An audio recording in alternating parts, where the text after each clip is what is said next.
Welcome to the Advice Show, media with a common sense approach. So everyone's in an uproar about Colin Kaepernick.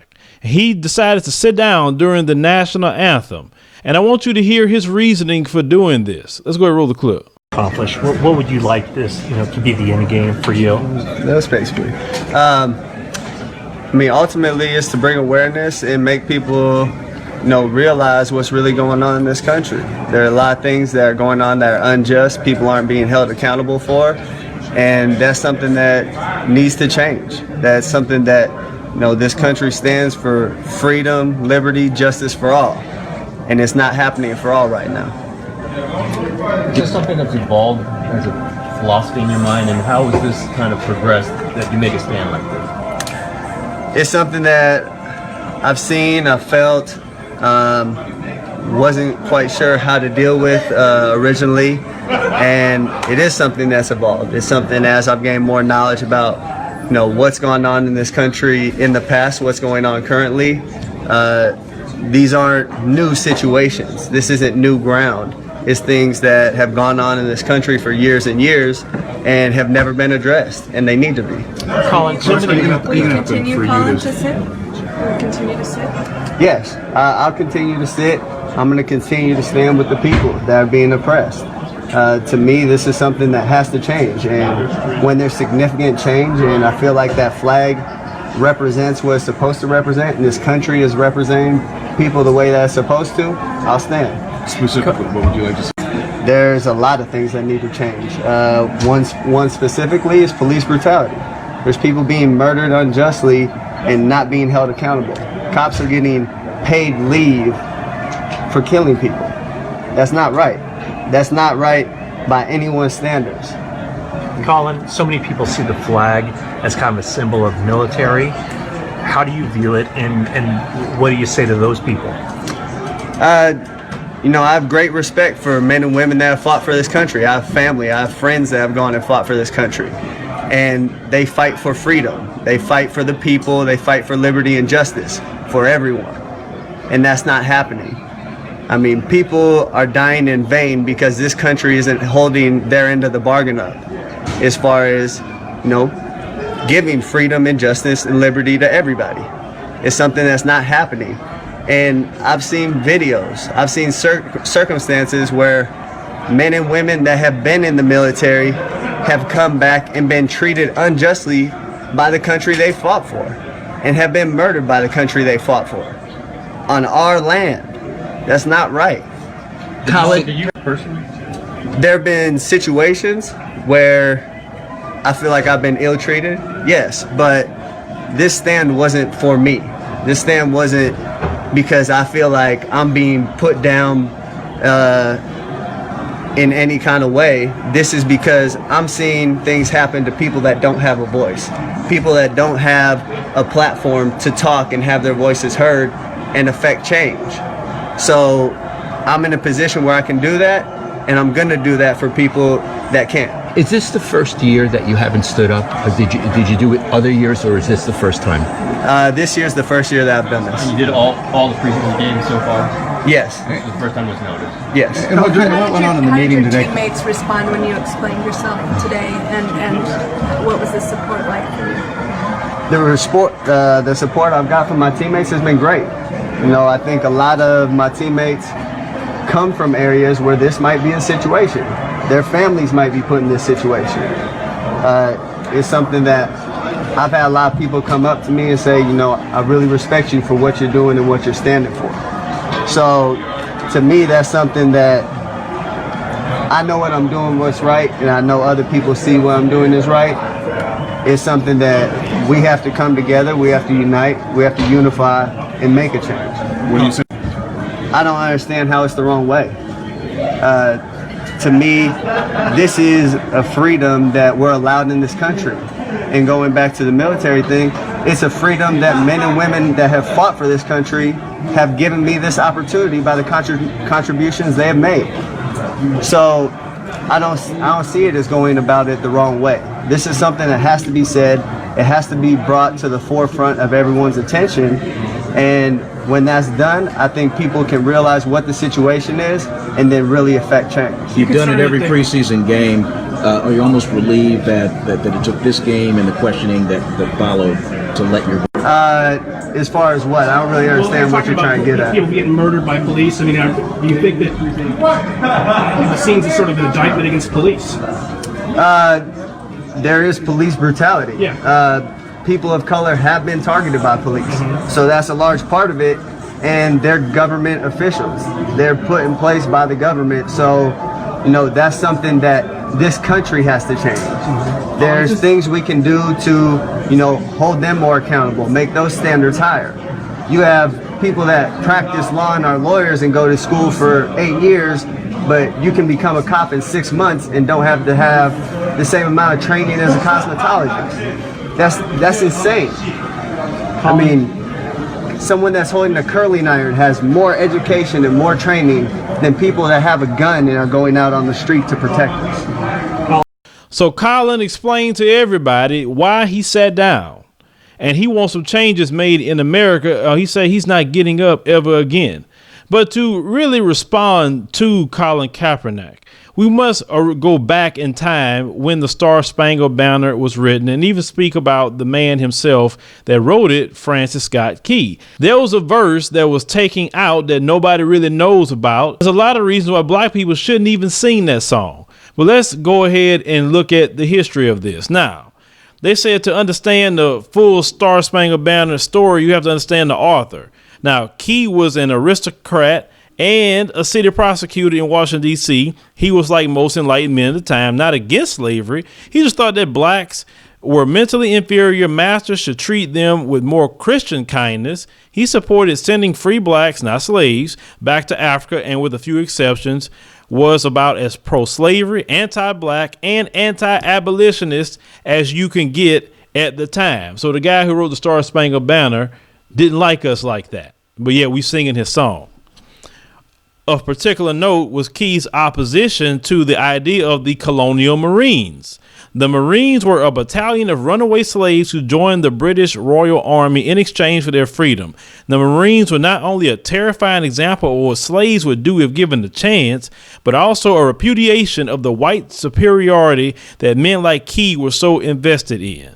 Now, all of these ideas and concepts came together around 1815 at the Battle of Bladensburg, where Key, who was serving as a lieutenant at the time, ran into a battalion of colonial Marines. His troops were taken to the woodshed by the very black folks he disdained, and he fled back to his home in Georgetown to lick his wounds. The British troops, emboldened by the victory in Bladensburg, then marched into Washington, D.C., burning the Library of Congress, the Capitol building, and the White House. You can imagine that Key was very much in his feelings, seeing black soldiers trampling on the city he so desperately loved. Now, did you know anything about the colonial Marines on the British side that was made up of runaway slaves? They didn't teach you that in school, right? Because they want to hide this sort of thing. Continuing. A few weeks later, in September of 1815, far from being a captive, Key was on a British boat begging for the release of one of his friends, a doctor named William Beans. Key was on the boat waiting to see if the British would release his friend when he observed the bloody battle of Fort McHenry in Baltimore on September 13th, 1815. America lost the battle but managed to inflict heavy casualties on the British in the process. This inspired Key to write the Star-Spangled Banner right then and there, but no one remembers that he wrote a full third stanza decrying the former slaves who were now working for the British Army. This is the verse that we're talking about. And the verse goes like this: where is that band who vauntingly swore that the havoc of war and the battle's confusion, a home and a country should leave us no more? Their blood has washed out their foul footsteps' pollution. No refuge could save the hireling and slave from the terror of flight or the gloom of the grave. And the Star-Spangled Banner in triumph doth wave o'er the land of the free and home of the brave. In other words, Key was saying that the blood of all former slaves and hirelings on the battlefield will wash away the pollution of the British invaders. With Key still bitter that some black soldiers got the best of them in a few weeks earlier, the Star-Spangled Banner is as much as a patriotic song as it is a diss track to black people who had the audacity to fight for their freedom. Perhaps that's why it took almost 100 years for the song to become the national anthem. So as you can see, Francis Scott Key didn't like black people. He was pissed off that the former slaves was trying to fight for their freedom with the British. And he wrote that third verse in glee of a lot of these soldiers being dead. So it makes us think a little different about singing the Star-Spangled Banner, right? Now let's talk about Colin Kaepernick. There are a lot of people that are pissed off at him. And it's funny how these same people that's pissed off get mad when someone want to take away their Second Amendment right, or they threaten to take away their Second Amendment right. But, you know, it's a certain rule for those people. And I like to call that white Christian Sharia law, because most of these white supremacists, they claim they're Christian and they follow a version of Sharia law, because they say the Muslims carry Sharia law and they kill and they do all this other stuff. But you do Sharia law all over the world and even here in America constantly. And I want you to see how they respond to Colin Kaepernick just for having a right to do what America's supposed to be: freedom of speech, freedom of religion, so on and so on. So a guy named Tony, as you can see, he said, "I hope your neck gets broke in week 1. You effing," he said the N-word. "You're in America making millions of American dollars. You are the problem." So this Sharia law member wants the man's neck broke because he sat down. Now, how many times do they say, well, these black people need to protest peacefully? They don't need to be destroying buildings. Just be peaceful. He sat down. He was peaceful. Yet you want the man's neck broke. All right. The next guy, James, says, "Hope you tear your ACL next game, stupid." It says N-word. So you want his neck broke? You want his ACL torn because he sat down in peaceful protest. He didn't stop anybody else from standing or putting their hand on their heart or singing, and none of that. He just sat down. The third one says, "You're a dumb effing," in the N-word. "You must have it so hard with at $100 million. Do us a favor and take the rest of your monkeys and go." That's another thing. Anytime a black man says or do something, they always got to refer to the money that he's making, because they are so jealous minded of a black person making any kind of money. Hell, they tell me that sometimes. "Why are you always talking about black people are being treated bad? You look like you're doing good for yourself." That sort of thing. That's what they do. But when white people do something, they never say that about a white person. They only say that about black people. Now, it's funny that this man is sitting here just doing things peacefully, and that's the way he feel. But is he lying? Then they want to turn into an argument. He's disrespecting the military. I'm glad you brought that argument up about the military. Now, ask this question. Did the military kill Alton Sterling on video? No? Okay. Did the military kill Philando Castile on Facebook Live? Did the military choke out Eric Garner? Did the military shoot Walter Scott in the back? Did they do that? Did the military pull up and shoot Tamir Rice dead in an open carry state? Did the military run into Walmart and kill John Crawford carrying a toy gun? Did the military do that? Did the military kill Renisha McBride? Did the military do that? No, they didn't do that. What about, did the military kill Oscar Grant? I'm curious about that. Matter of fact, I've talked to many people in the military, and it sickens a lot of them how civilian police are, because in the military, they can't shoot that quick in a war zone. They will get put underneath the jail. It may be better the military will start policing stuff around here, because the civilian cops just kill people, and most of you support when they doing it. And that's the sick part. So Colin Kaepernick, I read his tweets from the time that Alton Sterling and Philando Castile got killed. That shook me to the core to watch that. It had emotional response from most people in black America. And then you want to get mad that a black person don't stand up and say, "I feel that we being oppressed and being killed underneath this flag." Because let's call it what it is. The Confederate flag, the Confederate battle flag, it's been gone a long time ago. And yet under this flag, Jim Crow happened. Under this flag, all the lynchings, all the things that happen. So why are you mad? See, the thing is, we are more of an educated people now due to the internet, thank God. And we have been released from the lie. And now we have the truth. And that's why you're seeing this happening more and more. Them days are gone where black people are deceived. And the truth will always set you free. So get mad if you want to with the man. He's following his rights in this nation. But yet you want the man's neck broke. You want his ACL torn. You're burning his jersey like that's going to hurt him or something. You bought the jersey, you fool. You're burning it. I mean, it's yours. Do what you want to do with it. The money still went to whatever place you bought it from. You ain't hurting that man or his paycheck. He said he is prepared to lose it all to stand up for the freedoms and rights of his people. If this man is lying, prove him to be a liar that his people aren't oppressed. His people aren't getting killed and people getting paid vacations. And y'all is giving them hundreds and thousands of dollars on GoFundMe.